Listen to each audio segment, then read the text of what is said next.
अगर आप मेरे चैनल पे नए हैं तो चैनल को सब्सक्राइब करें, वीडियो को लाइक शेयर और कमेंट करना मत भूलें। मुझे कमेंट में जरूर बताइएगा आपको मेरी वीडियो कैसी लगी है। आज का हमारा टॉपिक है कार्डियक एंजाइम्स।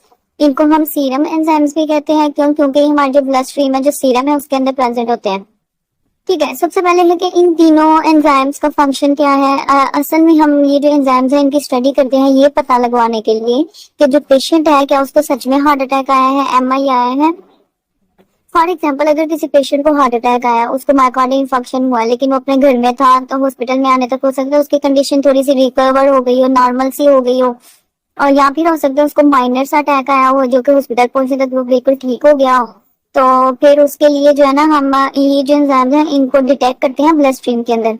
ये तीन एंजाइम्स हैं इसके अंदर। ये स्पेसिफिक वो एंजाइम्स हैं कि जब पेशेंट को हार्ट अटैक आएगा, एमआई आएगा, तो हार्ट के जो मसल्स हैं मायोकार्डियम के अंदर से ये एंजाइम्स रिलीज होंगे ब्लड स्ट्रीम के अंदर।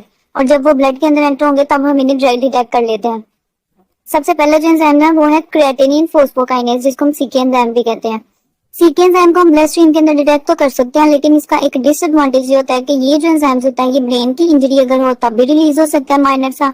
अगर ये मसल्स की स्केलेटल मसल्स की इंजरी हो तब भी रिलीज हो जाता है। तो अगर उसको एमआई हुआ है, साथ उसको एक्सीडेंट हुआ था या कोई भी मसल इंजरी हुई है, कोई ब्रेन की इंजरी है, तो ये भी रिलीज हो जाएगा। तो ये हमारी जो डिटेक्शन है, जो हम पता लगवाना चाहते हैं कि क्या उसको एमआई हुआ है कि नहीं हुआ, तो ये दोनों की वजह से जो है ना वो डिस्टर्ब हो सकता है।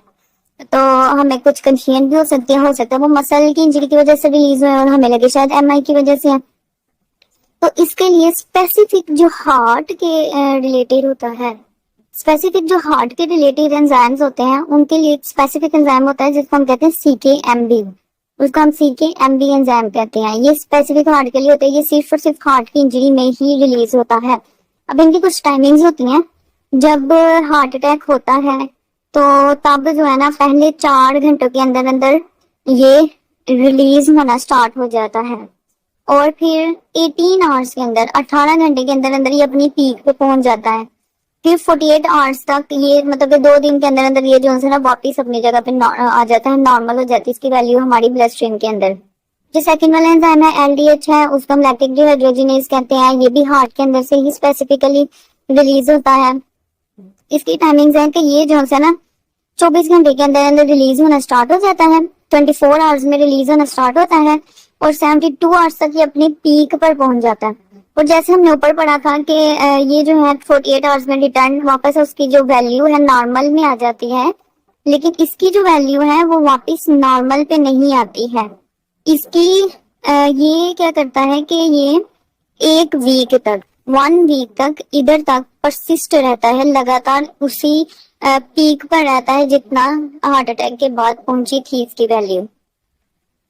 उसके बाद जिसमें हम थर्ड वाला पढ़ते हैं वो है ट्रोपोनिन। ट्रोपोनिन का भी यही केस है जिस तरह से सीके एंजाइम का केस था कि ट्रोपोनिन भी हार्ट मसल के साथ साथ वो स्केलेटल मसल की इंजरी में भी रिलीज हो जाता है। तो इसलिए इसके लिए भी हमने कुछ स्पेसिफिक एंजाइम होता है जो कि सिर्फ और सिर्फ रिलेट करते हैं हार्ट के मसल्स के साथ, मायोकार्डियम के साथ। तो उसमें आता है troponin I and troponin T. ये दो वो स्पेसिफिक ट्रोपोनिन्स हैं जो कि मायोकार्डियम में से रिलीज होते हैं। और ये जो है ये ज्यादा स्पेसिफिक होते हैं और ज्यादा एक्यूरेट होते हैं as compared to the CKMB enzyme जो हमने सीकेएमबी किया था ना। क्योंकि जो सीकेएमबी एंजाइम है ना वो हमने कहा था कि वो स्पेसिफिक हार्ट में ही होता है, लेकिन जब बहुत सीवियर स्केलेटल मसल की इंजरी हो तो तब भी वो माइनर सा रिलीज हो जाता है। तो इसके हिसाब से ये जो है ये मोर एक्यूरेट होता है। और इसकी जो वैल्यू है ये एमआई के 3 घंटों के बाद रिलीज होना शुरू हो जाता है।